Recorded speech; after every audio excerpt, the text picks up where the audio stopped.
Everyone, स्वागत है आपका हमारे शो में सवाल आपके जवाब हमारे। और हमारे साथ आज फिर मौजूद है डॉक्टर अजय शर्मा आपके सवालों के जवाब देने के लिए।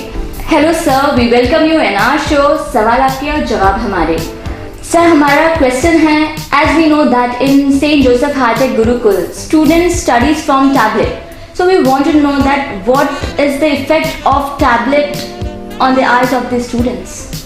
ये एक बहुत बड़ा मिसकंसेप्शन है कि टैबलेट से स्टडी करने से आंखें ख़राब हो जाती हैं, बिकॉज़ ज़माना बहुत आगे बढ़ गया है और ये पुराने ज़माने की बातें हैं। स्टिल मैं चाहूँगा कि इस एपिसोड के बाद आपको कोटा के जो 2 मेजर आई सर्जन्स हैं उनका भी ओपिनियन दिखाया जाए, doctor J S. Saroya and doctor Suresh Pandey, सब जानते हैं उन्हें। उन्होंने भी इस बात पे एम्फेसाइज़ किया है कि ऐसा कुछ होता नहीं है, बिकॉज़ एक पुराना ज़माना था जब ब्लैक एंड वाइट टीवी आते थे और नए नए कलर टीवी आए थे। उस टाइम कुछ रेडिएशंस निकलती थी इनमें से, क्योंकि वो बहुत पुरानी टेक्नोलॉजी थी। पर आज तो हम बहुत आगे बढ़ चुके हैं, फ्लैट टीवी स्क्रीन्स आ गए हैं, इवन कर्व्ड टीवी स्क्रीन्स आ गए हैं। एंड जितने भी अभी गैजेट्स बन रहे हैं ये सब यूवी प्रोटेक्टेड है। ये कंपनीज के लिए कंपल्सरी है। अब वो ऐसा कोई प्रोडक्ट बाज़ार में दे ही नहीं सकते जिससे लोगों को कोई भी नुकसान हो। दूसरी चीज़, ई लर्निंग यूएस में ऑलरेडी काफ़ी सालों से चल रही है, यूरोप में काफ़ी सालों से चल रही है। और आप जानते हैं कि यूएस और यूरोप के लोग हेल्थ को लेके कितने ज़्यादा कॉशियस होते हैं, वो 1% भी कॉम्प्रोमाइज़ नहीं करते हैं। तो ऑफ कोर्स जो हम टैबलेट्स आज यूज़ कर रहे हैं वो ब्रांडेड कंपनीज़ के हैं, और ब्रांडेड कंपनीज़ के लिए ज़रूरी होता है कि जो भी वो प्रोडक्ट दे रहे हैं इट इज़ नॉन हैज़ार्डस, ये उनको सर्टिफिकेट लेना होता है। तो ये तो ज़ीरो पॉसिबिलिटी है कि टैबलेट एजुकेशन से कोई आंखों पे फ़र्क पड़ सकता है। हाँ, पेपर बुक से ज़रूर पड़ सकता है। ओके, बिकॉज टैबलेट में क्या होता है, अगर फ़ोन छोटा भी है, बच्चे को देखने में प्रॉब्लम आ रही है तो वो उसको ऐसे करके एनलार्ज कर लेता है, तो फ़ोन बड़ा हो जाता है। ठीक है, प्लस उसमें पीछे से LED लाइट होती है जिससे उसको और क्लियरली दिखता है। लेकिन अगर बच्चा पेपर बुक पढ़ रहा है और उसमें फ़ोन छोटे छोटे हैं तो वो उसको बड़ा नहीं कर सकता। ठीक है, और अगर इवनिंग में पढ़ रहा है और लाइट पूरी नहीं है तो उसको बहुत ज़ोर लगा के वो देखना पड़ेगा, जिससे उसको और ज़्यादा आइज़ को स्ट्रेस आएगा। और आपने देखा होगा कितने सारे बच्चों को चश्मे लग गए हैं। ठीक है, तो वो बच्चे क्या सभी स्कूल में पढ़ रहे हैं? I don't think so. तो ये कोई कनेक्शन नहीं होता है। हमें ये देखना चाहिए कि बच्चा जब पढ़ रहा हो तो उस टाइम पे काफ़ी अच्छी लाइट उसकी टेबल पे हो, और दूसरा जो बुक्स हैं उनके फ़ॉन्ट साइज़ अच्छे स्टैंडर्ड साइज़ के हो, ज़्यादा बारीक ना हो। वो तो अगर आपका किसी का बच्चा एक पुराने स्टाइल के स्कूल में भी पढ़ रहा है जहाँ पे पेपर बुक से बच्चे पढ़ते हैं, तो उनको भी इस चीज़ का ध्यान रखना चाहिए कि टेबल लैम्प ज़रूर लगाएं। बट टैबलेट ऐसा कुछ नहीं है, it's rather better, it's better. Next question, robotics. All right. Our next question is that we have heard that robotic is your prime feature of the school. So we want to know something about that. ये जनक actually robotics normally BTech course में आती है, third year में आती है जब engineers पढ़ते हैं। लेकिन सेंट जोसेफ हाईटेक गुरुकुल में रोबोटिक्स हमने क्लास 5th से ही लॉन्च की हुई है। हमारे एक अलग से लैब है जिसको हम रोबोटिक्स लैब कहते हैं या ज्ञान लैब भी कहते हैं, और वहाँ 5th, 6th, 7th, 8th के बच्चे वर्किंग रोबोट्स बना रहे हैं। एंड वो नए नए रोबोट बनाते हैं। जैसे एक रोबोट बनाया, फिर उसको डिसमेंटल करेंगे, फिर दूसरा बनाएंगे, and they normally work with the remotes and all. और उसके आगे फिर हमने नेक्स्ट स्टेप बढ़ाते हुए ये किया कि हमने IIT दिल्ली से बात की और उनसे रिक्वेस्ट किया कि वो हमारे साथ एसोसिएट हों और हमारे बच्चों को और फर्दर इंफॉर्मेशन दें रोबोटिक्स के बारे में। तो अभी रिसेंटली IIT दिल्ली के 3 research scientist Saint Joseph high tech Gurukul आए। निकल जाओ, इट्स ओके। अभी आए थे IIT दिल्ली से 3 रिसर्च साइंटिस्ट, एंड उन्होंने यहाँ पे 2 दिन का वर्कशॉप किया और राजस्थान के इतिहास में ये पहली बार हुआ कि IIT दिल्ली से कोई आया हो, बिकॉज IITs नॉर्मली स्कूल्स के साथ वर्क नहीं करती हैं, ये या तो यूनिवर्सिटीज़ के साथ वर्क करती हैं या हायर एजुकेशन में वर्क करती हैं। पर हमने HRD मिनिस्ट्री को कन्विंस किया कि जो IIT रिसर्च कर रही है वो अब स्कूल लेवल से ही आना चाहिए, क्योंकि ये जनरेशन बहुत स्मार्ट है, इसको अभी ही ज़्यादा इंफॉर्मेशन चाहिए।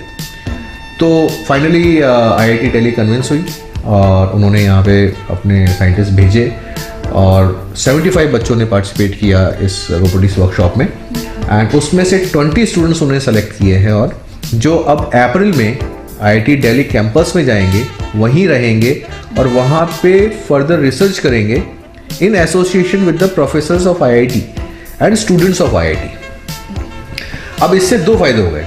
पहली बात तो हमारे बच्चों को एक्सपोजर मिल गया IIT के लेवल का स्कूल में ही, ठीक है, तो उनका बौद्धिक स्तर, उनका मेंटल लेवल हमने स्कूल में ही उस लेवल पे ले आए।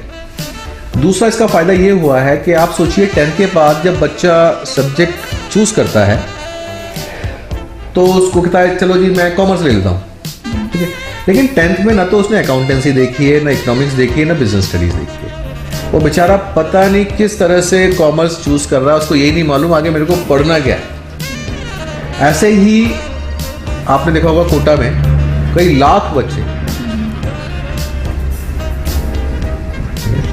ठीक है, कई लाख बच्चे कोटा में आते हैं IIT की कोचिंग लेने। आप कभी उनसे पूछिए कि बेटा आपने देखा IIT कैसी दिखती है, IIT अंदर से कैसी है, वहाँ का एटमॉस्फेयर कैसा होता है, वहाँ पे किस तरह से पढ़ाया जाता है, उनकी पढ़ाने की टेक्नोलॉजी क्या है, कभी शायद आपने नहीं पूछा। वो पूछना 99% बच्चों का आंसर होगा कि नो, हमें नहीं मालूम IIT कैसी दिखती है, और वो पूरी जी जान लगा के 4 साल से IIT की तैयारी कर रहा है कि मेरे को किसी तरह से ये एग्जाम क्रॉस करना है। फिर जब वो क्रॉस कर लेगा तब पहली बार जाके देखेगा अच्छा IIT ऐसी होती है, और बाय द वे उसको पसंद ना आया तो उसके बाद कोई ऑप्शन ही नहीं है। तो that's why I am saying कि हमारे बच्चों को हम अभी से IIT लेके जाएंगे ना, इनको दिखाएंगे ये होती है IIT, हम उनको मेडिकल कॉलेजेस में लेके जाएंगे, ये होता है मेडिकल कॉलेज, हम उनको CA और CS से इंटरेक्ट कराएंगे, ये देखो ये CA का ऑफिस है, यहाँ पे ऐसे वर्किंग होती है, now you want to become a CA, yes okay fine go ahead. So this is what we are doing. तो you may ask one more question कि रोबोटिक्स ही क्यों। एक्चुअली आपने देखा होगा कई बार अखबारों में आता है साइंस मॉडल बना रहे हैं, बच्चों ने ये बनाया, साइंस मॉडल कंपटीशन हुआ, ये सब चीज़ें अब आउटडेटेड हो गई है ना। बच्चे से वो मिट्टी का वो बनाते हैं वॉल्केनो, है ना, उसके अंदर वो डाल देते हैं कुछ साबुन समथिंग, उससे दिखाते हैं देखो जी ये वॉल्केनो चल रहा है, या फिर वो हवा से चलने वाली ना वो बनाते हैं कि ऐसे इलेक्ट्रिसिटी बनती है, क्रेन बनाते हैं ऐसी लकड़ी की जिसको ऐसे धागे से खींच के चलाते हैं। मतलब आप सोचिए ना दुनिया कहाँ है और आप बच्चों से करवा क्या रहे हो। तो बेसिकली वो पुराने जमाने की चीजें हो गई हैं। आने वाला जमाना रोबोटिक्स का ही है, चाहे वो फैक्ट्रीज हो, चाहे वो घर हो, चाहे वो ऑफिसेज हो, हर जगह आपको रोबोट्स ही मिलेंगे। अब रोबोट जरूरी नहीं है कि अपन वो फिल्म्स में देखते हैं वो इंसान जैसा चलता हुआ आदमी हो रोबोट, नहीं, रोबोट हजारों तरह के होते हैं। जैसे जो ड्रोन आपने देखा होगा, फ्लाइंग ड्रोन, ठीक है, वो हेलीकॉप्टर, तो उसको क्वाडकॉप्टर कहते हैं हम लोग, क्योंकि उसमें 4 पंखे होते हैं और वो चीज़ें लाने ले जाने में काम आता है, राइट। ऐसे ही अभी आपने कुछ दिन पहले न्यूज़पेपर में पढ़ा होगा, हमारे बच्चों ने एक रोबोट बनाया है जो पानी वगैरह सर्व करेगा, नाश्ता सर्व करेगा मेहमानों को। सिक्योरिटी सिस्टम्स जो लगते हैं ये भी रोबोट्स हैं, ठीक है। इसी तरह से फैक्ट्रीज में जो कारें बना रहे हैं, ये बना रहे हैं, वो भी रोबोट्स हैं, क्योंकि उनकी एक्यूरेसी बहुत ज़्यादा होती है कंपेयर टू कि कोई इंसान उस चीज़ को करे, ठीक है।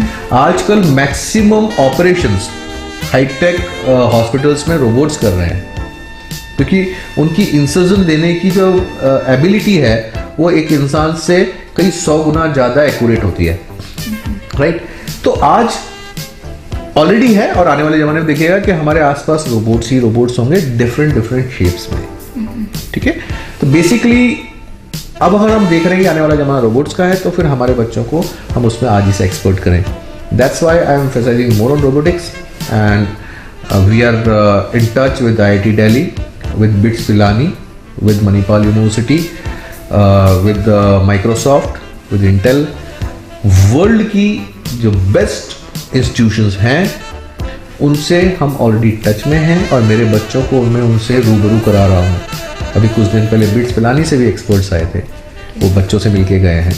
उसके पहले मणिपाल यूनिवर्सिटी हम लोग गए थे, और वहाँ से हम साइंटिस्ट लेके आए हैं जो गुरुकुल में बैठ के रात और दिन नए नए ऐप्स और टेक्नोलॉजी डेवलप कर रहे हैं.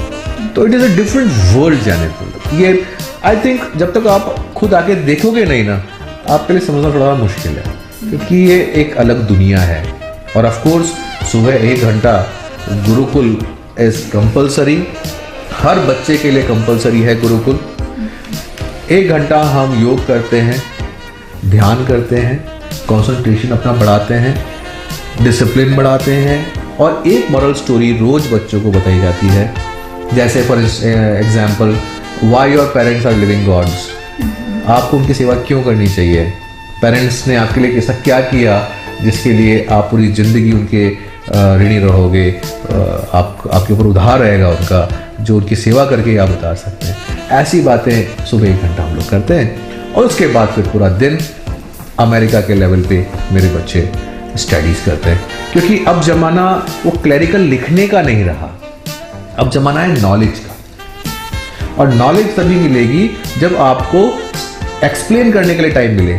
और बेचारी एक टीचर जिसके पास 40 मिनट है एक क्लास में, 10 मिनट तो उसको लग जाते हैं ब्लैक बोर्ड पे लिखने में, फिर 10 मिनट बच्चों को लग जाते हैं कॉपी में उतारने में, फिर 10 मिनट लग जाते हैं टीचर को उसको चेक करने में. तो एक्सप्लेन करने के लिए कितना टाइम बचा? 10 मिनट्स आउट ऑफ 40. ठीक है. लेकिन ई स्कूल में आपको ब्लैक बोर्ड पे लिखने की जरूरत नहीं है, क्योंकि वो ऑलरेडी टैबलेट पे आ रहा है टीचर के लैपटॉप से डायरेक्ट. बच्चों को उतारने की जरूरत नहीं है, क्योंकि वो लैपटॉप पे से टैबलेट पे आ गया. चेक करने की जरूरत नहीं है, क्योंकि वो ऑलरेडी चेक्ड है. तो फिर पूरे 40 मिनट किस में यूज हुए? Explanation, discussion.